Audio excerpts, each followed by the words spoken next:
Hey, doggy traders. Good afternoon. It is Friday. A little quick of a family emergency show today. I've been up all night with a sick dog, so some of the prices are. We'll just say you're gonna have to Google it.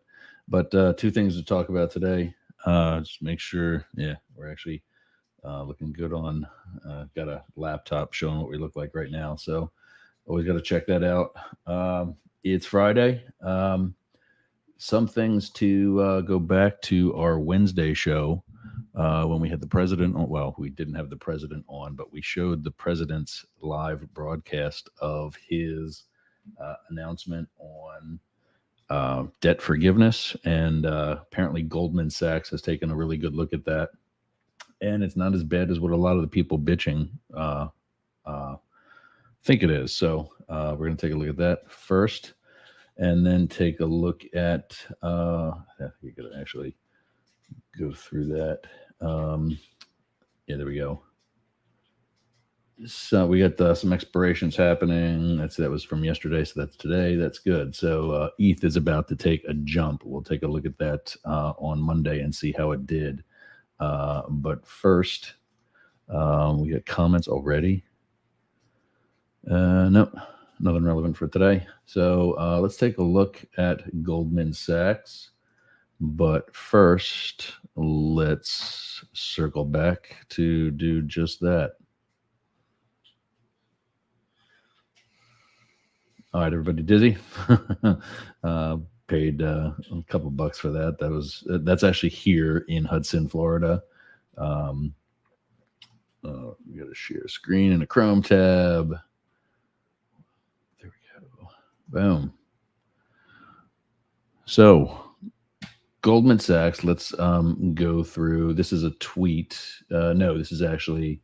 Well, actually, I got it through a tweet, but this is actually through MarketWatch.com. Yes. So the $10,000 of debt forgiveness or 20,000 on Pell Grant recipients. Everybody's bitching about how we've got. Let me get rid of something else first too. Sorry, newbie. Be an overlay. Get rid of that. Let's say top only. There we go.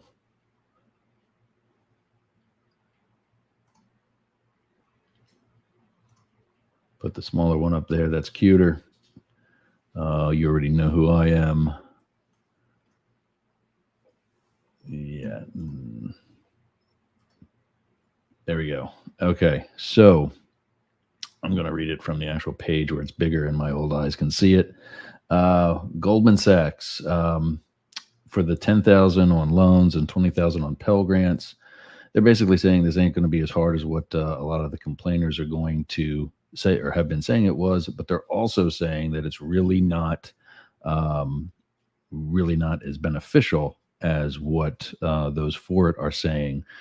Right there, you can see at the below the graph, the payments will fall from 0.4% of personal income to 0.3%. That's considered to be a modest reduction in debt payments. It's not really a huge a boost to someone's life and only a modest boost to the GDP.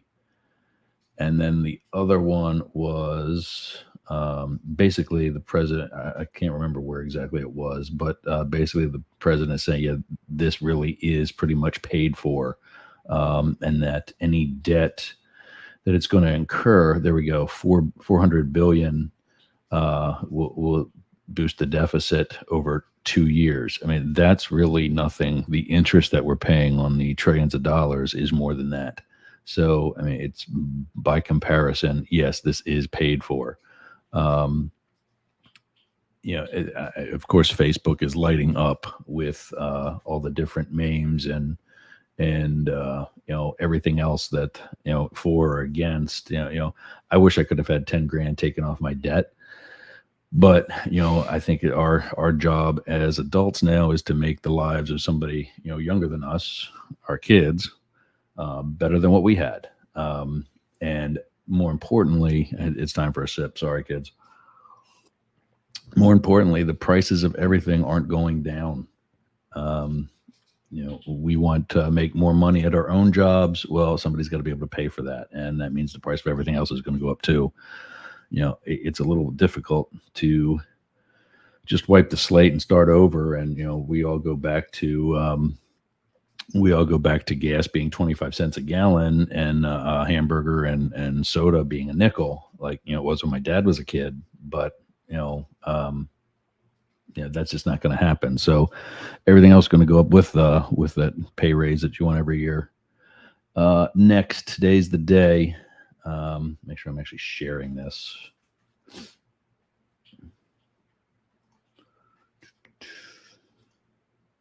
Start all over, I guess. Share screen, Chrome tab, altcoin. There it is, and you're seeing it. There we go. Over 1.27 billion worth of ETH options expire tomorrow. So what that means is people buy and hold Ethereum, and they do that on two different types of contracts like that. What's expiring is the contract on a future, meaning that I'm going to invest in Ethereum now thinking that it's going to go from here up to here. And that investment lasts for either a month or a quarter. So at the end of every month, contractually today, it's time to pay out. And so what happens is if I put down that it's going to be at $2,000 and everybody else is signing on for that same contract, everybody tries to make the price of Ethereum $2,000 by the end of the contract. And that causes a spike if it's not at that level yet. Downside is if something caused it to go above that, it often falls back to that level. So it hasn't been that much yet. So we can expect a spike today. The other time that happens is quarterly. So at the end of March, and then April, May, June, then July, August, the end of next month of September, 2 contracts will be expiring. One is the monthly September contract, and then 2 is the third quarter of calendar year 2022. So that's when oftentimes a really big jump will occur. You also by now know of a merger of the 2 different types of Ethereum. That's also happening. I believe it's this month. So you can look for ETH to do continually actually what it's been doing, and that is actually outperforming Bitcoin. Is that going to be a long-term thing? A lot of people don't believe so, but it will be something that you're going to see over the next couple of weeks and maybe even over the next couple of months and throughout the year. That's it for today. Like I said, I had a sick dog that I was working with last night.